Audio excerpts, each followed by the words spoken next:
The stage of The Late Show with Stephen Colbert was bathed in bright lights, with applause erupting as the audience eagerly anticipated an evening of humor.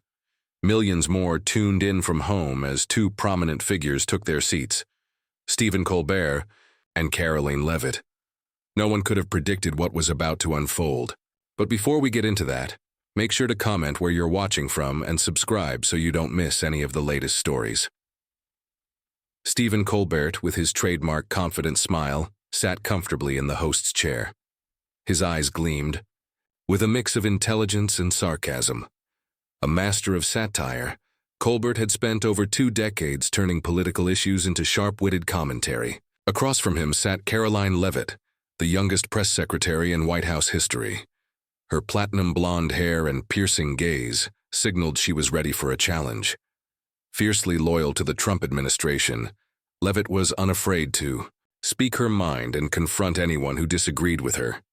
Colbert kicked off the conversation with a light-hearted comment, his tone playful yet purposeful. "Caroline, are you here to defend Trump or teach me how to make TikToks for your generation?"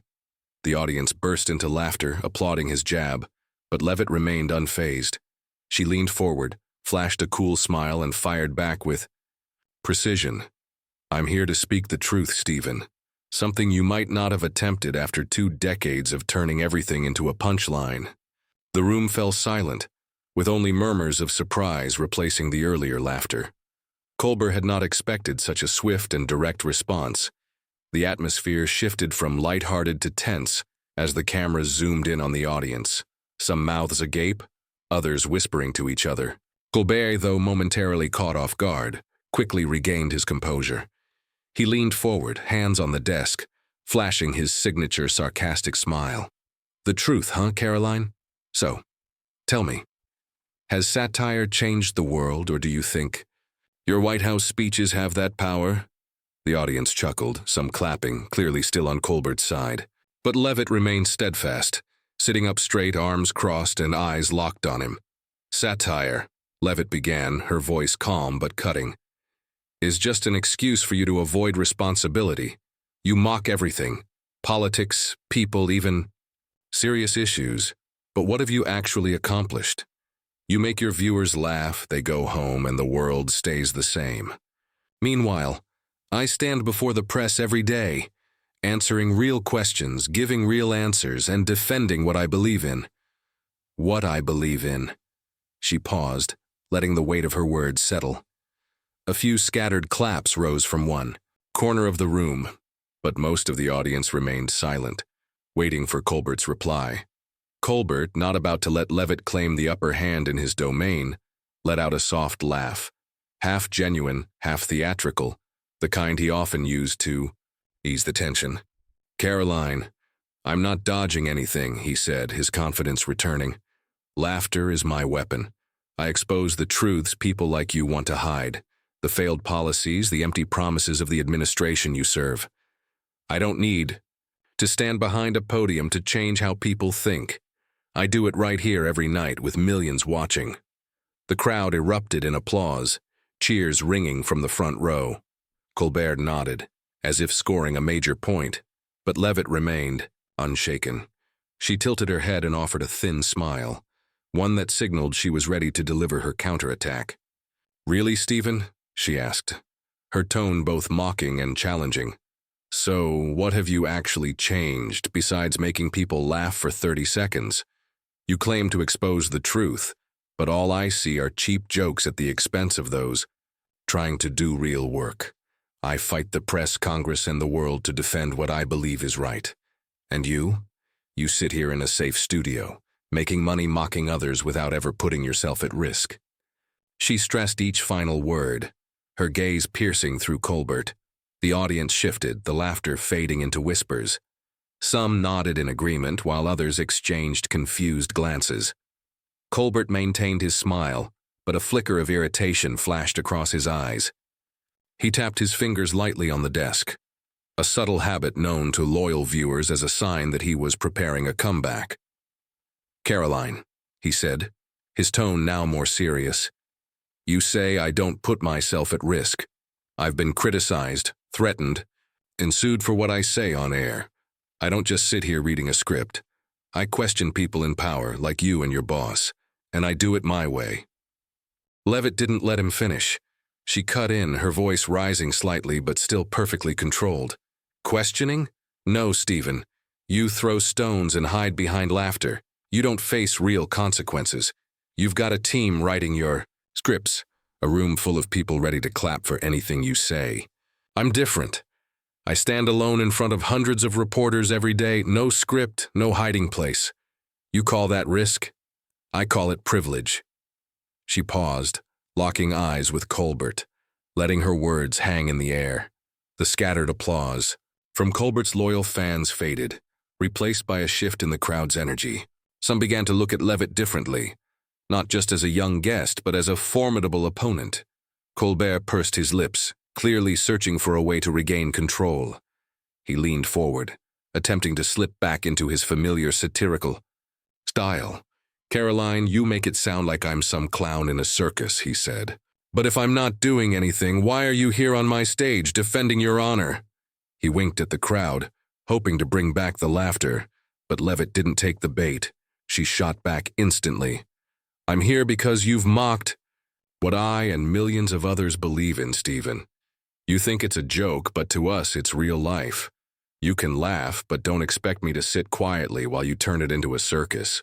She paused, her eyes locked on Colbert, daring him to come up with a response powerful enough to counter her words.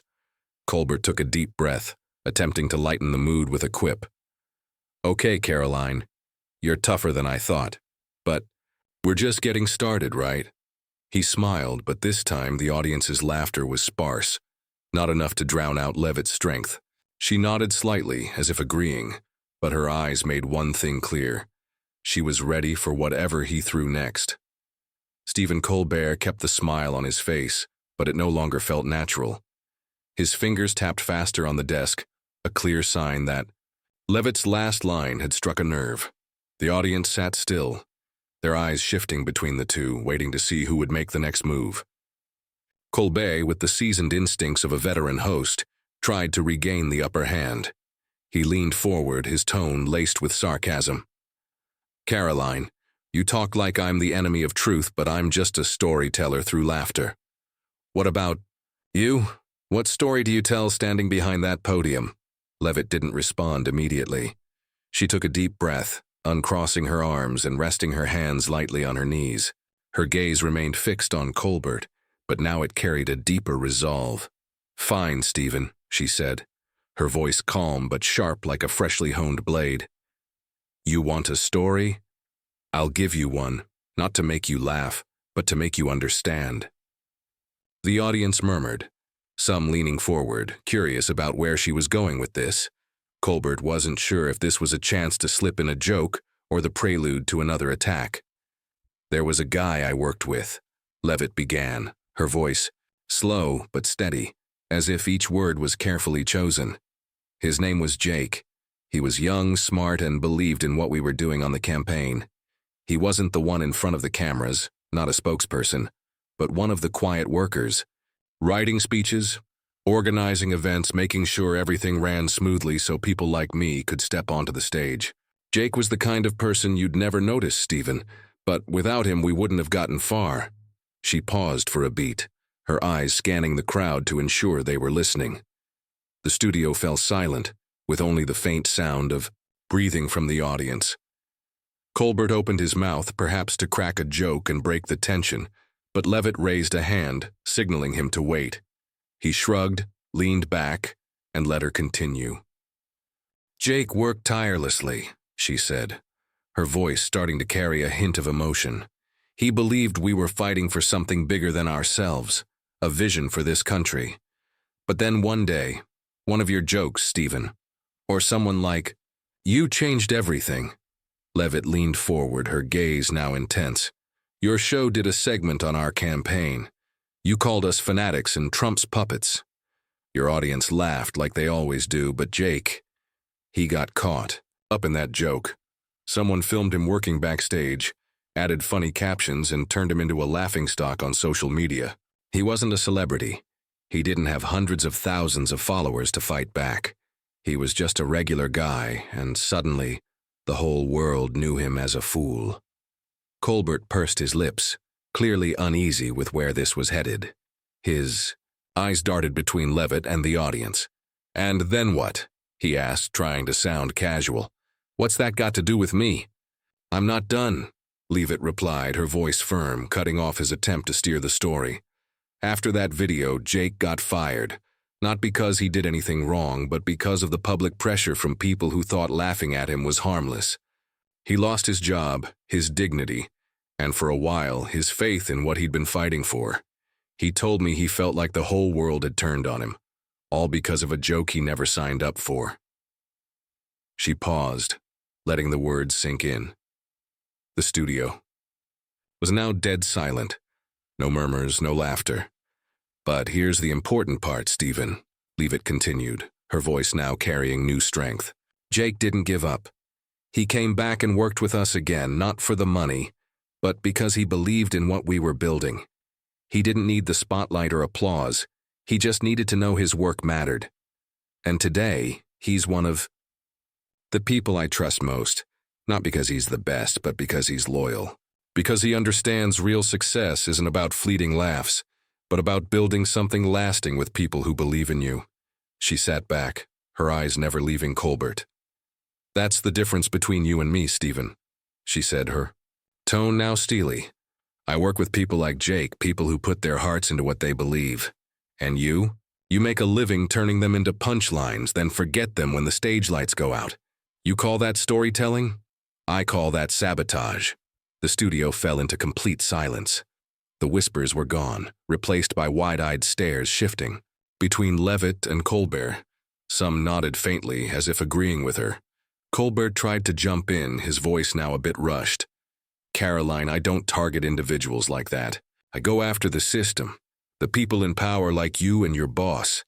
That's not sabotage, that's questioning." He gave a small laugh, hoping to lift the mood, but the audience's response was sparse, not enough to break the weight of Leavitt's words. She cut him off again, without hesitation. "This isn't the time for jokes, Stephen. This is real life, not your comedy script. You might aim at the system, but you've hurt people like Jake, people who don't have a voice to fight back. You think it's harmless, but I've seen the fallout, and I'm here to tell you it's not harmless at all." Leavitt stopped, her gaze burning into Colbert. He sat still, the smile completely gone from his face. The audience, some with heads bowed, others staring at Leavitt with newfound respect, was silent. The only sound left in the studio was the crowd's breath. Colbert took a deep breath, clearly searching for a rebuttal, but for the first time that night he seemed at a loss for words. Leavitt sat calmly, hands crossed again, her face serene but commanding. Caroline Leavitt's story about Jake, the guy turned into a punchline by media figures like Stephen Colbert, left a deep mark in the room.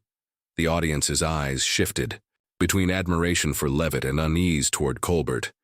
He sat there, hands no longer tapping but gripping the desk's edge as if trying to hold his ground.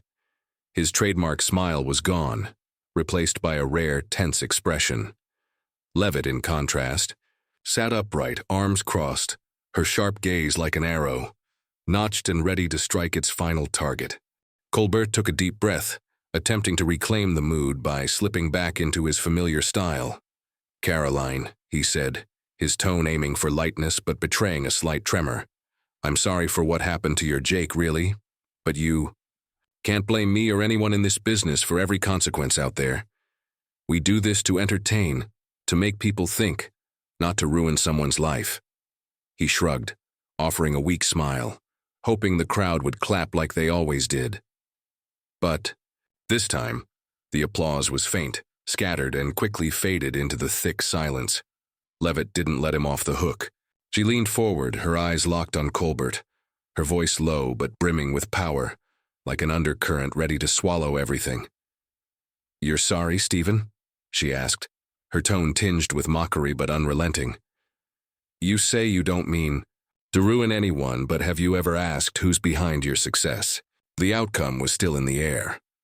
Leavitt's words had hit with the precision of a surgical strike, leaving Colbert with nothing to defend himself but his own discomfort. The writers, the stage crew, the people working so you can sit here every night and throw those jokes. Do you ever think about them? Or are you too busy laughing at others to realize you'd be nothing without them? Leavitt's question hung in the air, sharp as a blade, piercing straight into Colbert's core. The room was deathly silent, eyes wide and unblinking, as if they had just witnessed an unbelievable moment. Colbert pursed his lips, his hands, gripping the desk tighter, clearly struggling to find a response.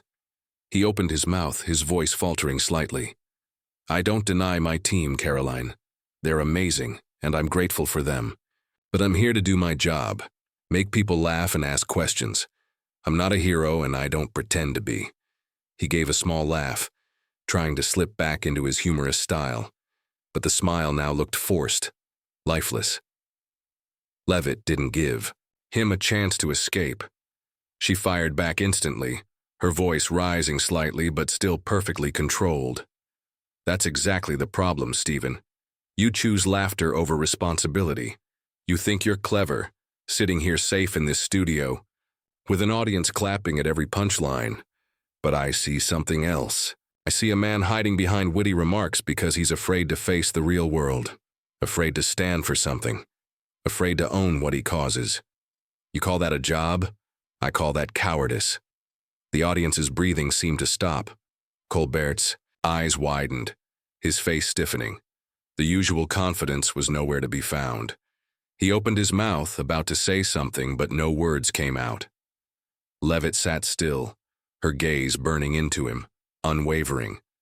The crowd felt the weight of the word cowardice, a term no one had ever dared use to describe Stephen Colbert, the man who'd built a career mocking the powerful.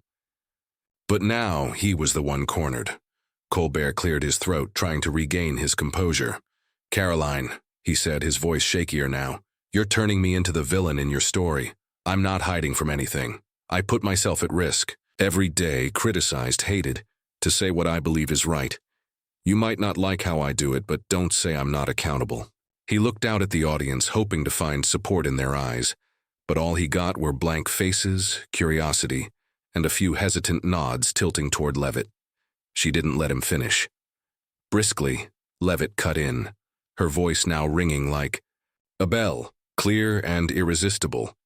"You call sitting here, protected by your team, cheered by your audience, a risk?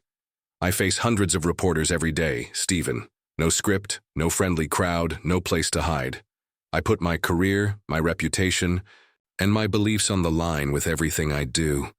What about you? You toss a joke and let others deal with the fallout. You're not the villain.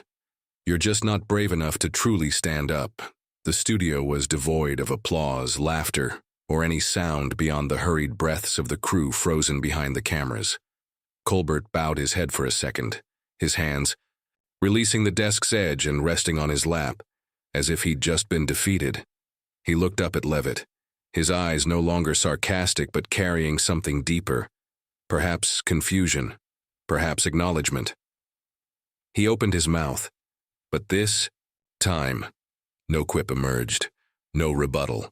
Spoken or unspoken, he just sat there, silent, for the first time in his career at a loss for words.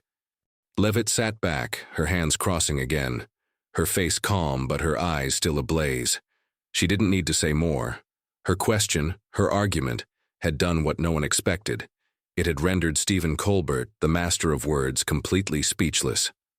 The D room was swept up in the moment. A woman in the front row whispered to her friend, "She just knocked him out on his own turf." The whisper was faint, but in the studio's silence it rang out like a proclamation. Colbert took a deep breath, trying to reclaim his voice.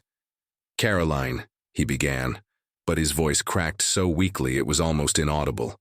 He stopped, looked down, at his hands, then up again, his eyes no longer those of a confident host, but of someone forced to confront something deep within. Leavitt didn't smile. She didn't gloat. She just looked at him, her gaze steady as if saying, "I've said my piece, now it's your turn." Colbert sat there, his eyes dropping for a moment before lifting, searching for himself amid the wreckage Leavitt had left behind. The audience didn't move. Their gazes locked on the two on stage, as if watching a boxing match where the outcome was still in the air. The knockout blow had just landed, but the fight wasn't quite over. Leavitt sat still, hands crossed, face calm, but eyes still burning, like a victorious warrior, yet ready for the next round. Colbert took another deep breath, his shoulders rising and falling as if trying to shake off the weight of the moment. He lifted his head, eyes no longer vacant but sparking with a new resolve. He leaned forward, hands on the desk, his voice starting shaky but growing steadier. "Caroline, you're good. Really good. I've got to admit, you just silenced me, something not many have done in 20 years. He gave a small laugh, not sarcastic but tinged with sincerity. The audience let out a few scattered chuckles, eager to ease the tension. But I feel like I need to speak up for my perspective, my legitimacy. Don't I? Leavitt raised an eyebrow, not responding, but her eyes silently dared him to go ahead and try. Colbert pressed on, his voice now stronger, though still carrying the tremor of someone pushed to their limit. You're right about one thing, Caroline, he said, his tone deliberate as if choosing each word with care. I don't always think about the people who got me here. My team, the writers, the crew, they're the backbone of this show, and maybe I've taken that for granted. I'm not perfect, I'll own that. He paused, looking out at the crowd. This time a few gentle claps rose up, like small encouragements. But Caroline didn't stop there. She leaned closer, her eyes sharpening as if she'd rediscovered a piece of herself. But you're wrong about one thing, Colbert said, his tone now carrying a hint of defiance. You say I hide behind laughter, that I don't take responsibility. I disagree. I've spent my career questioning people in power, people like you and your boss. I don't just make people laugh, Caroline. I make them think. I make them doubt. I make them see the world in ways they hadn't considered. That's not cowardice. That's how I fight. The audience stirred, the applause growing a bit louder. Sensing Colbert was clawing his way back, he pointed at Leavitt, his voice rising, filled with passion. What about you, Caroline? You talk about responsibility, about standing up for what you believe, but you're loyal to a man millions in this country don't trust. A man is accused of lying, cheating, and putting himself above everything else. Is that responsibility, or is it blindness? You say I hide behind laughter, but are you hiding behind loyalty? The studio buzzed with murmurs. Some nodded with Colbert, others looking to Leavitt, awaiting her response.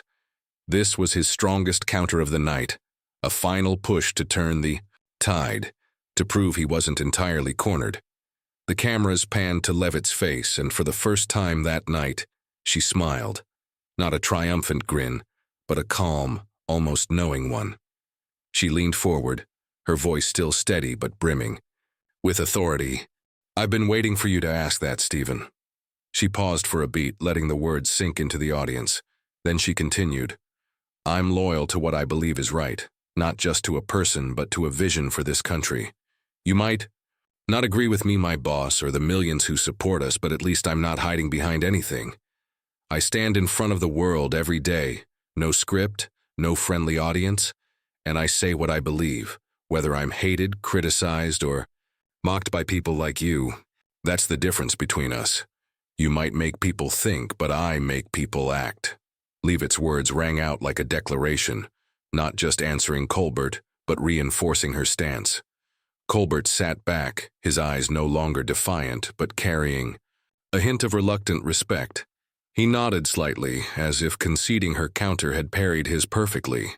You're really tough, Caroline, he said, his tone softer now, almost genuine. I don't know what to say to that. Maybe you're right. Partly. But I still believe in what I do, Colbert said, his voice carrying a note of finality. Leavitt nodded back, saying nothing more, as if she didn't need to. She had said all she had to, and the studio felt it. Applause began to rise, slow at first, then louder, not for one or the other, but for both. A clash that was more than just an argument. It was a living lesson in belief and accountability. Colbert looked out at the audience, his smile returning, but this time with a different shade. Not arrogant confidence, but rare humility. He raised a hand as if to calm the air and said, "Okay, I think we just had a real moment here. She doesn't mess around, folks." Leavitt gave a small smile, the first sign of warmth that night, but her eyes remained resolute. She didn't need to say more to prove she'd won, not by crushing Colbert entirely, but by forcing him to look at himself. The audience felt the shift in the air, from tension to something deeper. The cameras panned across both their faces, capturing this rare moment. Colbert admitting partial defeat, Leavitt standing firm like an unshakable mountain. The atmosphere in the room was no longer as tense as it had been minutes before. It had shifted to a state of reflection, as if everyone was wondering, what did we just learn from all this? Colbert raised a hand, signaling for quiet, and the applause tapered off. He leaned forward, looking straight at Leavitt, his tone no longer confrontational but carrying an unexpected sincerity. "Caroline, I've got to say this. You're a formidable opponent. I've done this show thousands of nights and met all kinds of people, but no one's made me stop and rethink like you just did." He gave a small, self-deprecating laugh, and the audience responded with a few warm chuckles, sensing him opening up.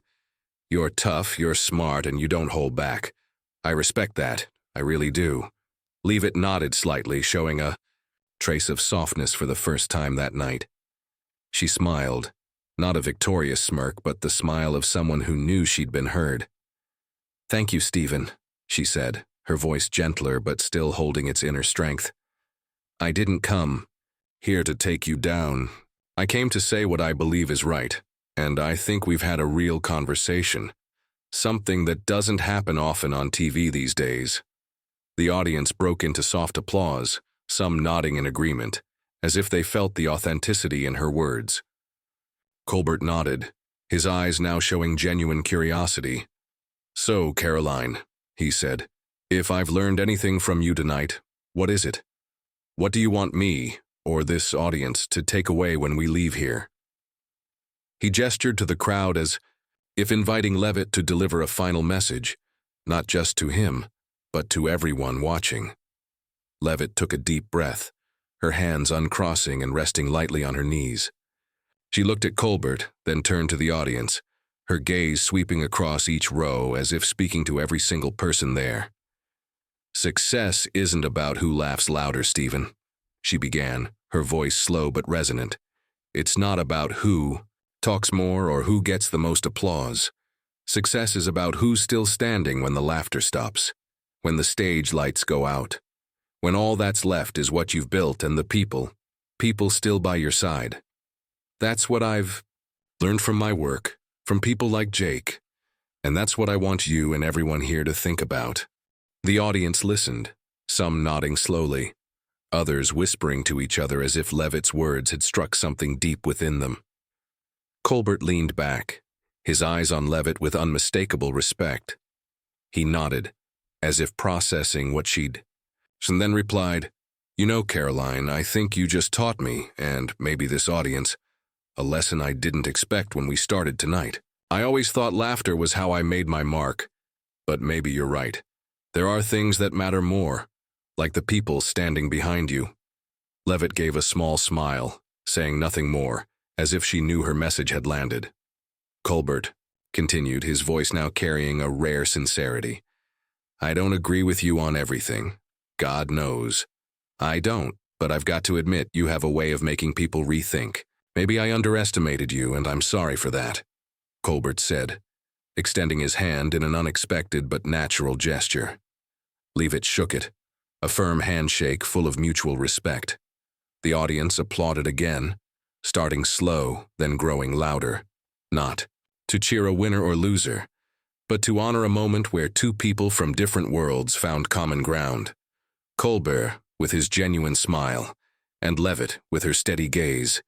It was the image of a clash that exceeded anyone's expectations. Colbert laughed a bit louder, saying, "I think we just did something special here, folks. She's no joke, but I'll still try to make her laugh next time if she comes back." Leavitt let out a soft chuckle, the first sign of ease that night. "I'll consider it, Stephen," she replied, her tone playful yet still composed. She stood, adjusted her dress, and walked off stage with undiminished confidence, leaving the audience in a wave of even louder applause. Colbert watched her go, shaking, his head with an admiring smile, then turned to the crowd. All right, right. We need a commercial break after that. I need a glass of water and maybe some time to recover. As Leavitt disappeared backstage, the applause still echoed in the studio. But beneath it was a different feeling, a sense that everyone had just witnessed a profound lesson about responsibility, loyalty, and the true meaning of success. Colbert settled back into his chair, looking out at the audience, and for the first time that night, he didn't try to make them laugh. He just nodded, as if to say, she's right. Partly, but enough to change something. As the stage lights of the late show dimmed and the outro music played, everyone in the studio began to stand, but no one rushed to leave.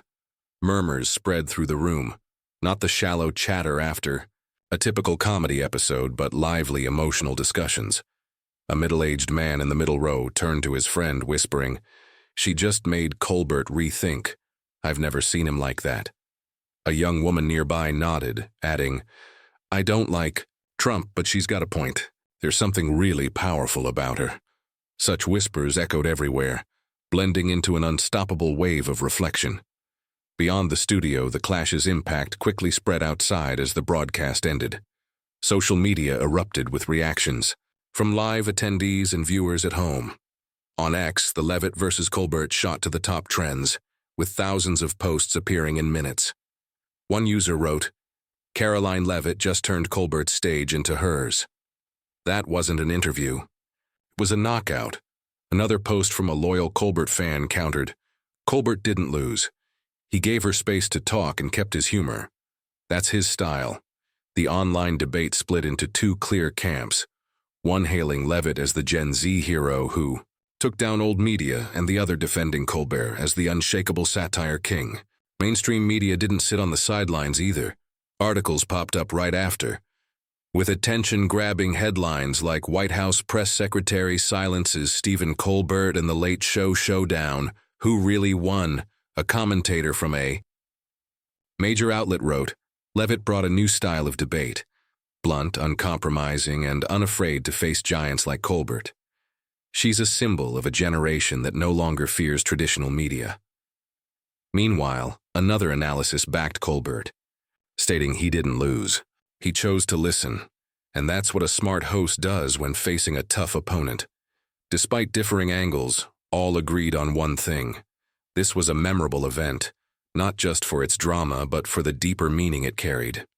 In the studio, as people filed out, some lingered near the exits, sharing their thoughts. A young man with glasses said to his friend, "I think they're both right in their own way. Colbert makes you laugh and reflect, but Leavitt, she makes you feel like you have to do something." An older woman nodded. "I've watched Colbert for years, but this is the first time I've seen him truly challenged. That girl's no joke." These reactions weren't just fleeting emotions. They reflected a shift in how the audience viewed both figures. Online, clips of the showdown racked up millions of views, with comments flooding the official Late Show video. "Leavitt just taught Colbert a lesson in responsibility," one wrote. "No, Colbert's still the king. He let her speak and kept his cool," another replied. The debate raged on, but it was clear that Leavitt had cemented herself as a new force, while Colbert was forced to reflect on his approach, something he rarely did publicly before. As the showdown between Caroline Leavitt and Stephen Colbert settled, what lingered wasn't just a memorable night on The Late Show, but a lasting mark on its audience. In a world full of laughter and contention, Leavitt proved that truth spoken with conviction can outshine any joke. She stepped onto Colbert's stage, not just to defend her beliefs, but to remind everyone that success isn't about a fleeting spotlight, but about what we build and who we keep by our side. Colbert, though cornered, showed he's more than a comic storyteller. He's someone willing to listen. If only this once. This battle had no clear winner or loser, but it left a big question. Whose side are you on? Leavitt, with her unrelenting candor, or Colbert, with his knack for turning tension into lessons? Whatever your answer, this moment, changed how we view responsibility, loyalty, and the power of words. The clash between Caroline Leavitt and Stephen Colbert mirrored a modern America, where divides between generations, ideologies, and media grow ever deeper. Leavitt, with her blunt style and loyalty to a political vision, represented the rising Gen Z, young people unafraid to challenge old norms, like when she grilled Colbert on the responsibility behind his laughter. Colbert, in contrast, embodied traditional media, using satire to question but sometimes seen as detached from reality, like the story of Jake, a man hurt by careless jokes. This event reflected today's U.S. social media and TV, which aren't just entertainment, but battlegrounds where personal honor and communal values are tested daily. The lesson from this story lies in how Leavitt stressed the importance of building with those who believe in you. As she said, success is about who's still standing when the laughter stops. In a U.S. context where political division estranges families and friends, this reminds us to cherish real connections, not just chase crowd approval, like Colbert initially did with his clanging audience. When Colbert admitted he sometimes overlooked his team, it was a wake-up call. Don't let personal ambition overshadow gratitude. Live like Leavitt when she spoke of Jake, steadfast in belief but never forgetting the quiet ones beside you. In a chaotic America, true success isn't about the noise but the foundation you build with those who stay. Don't forget to hit subscribe to join us in exploring more real moments like the Leavitt-Colbert showdown. Thanks for watching, and see you in the next video for more thought-provoking stories.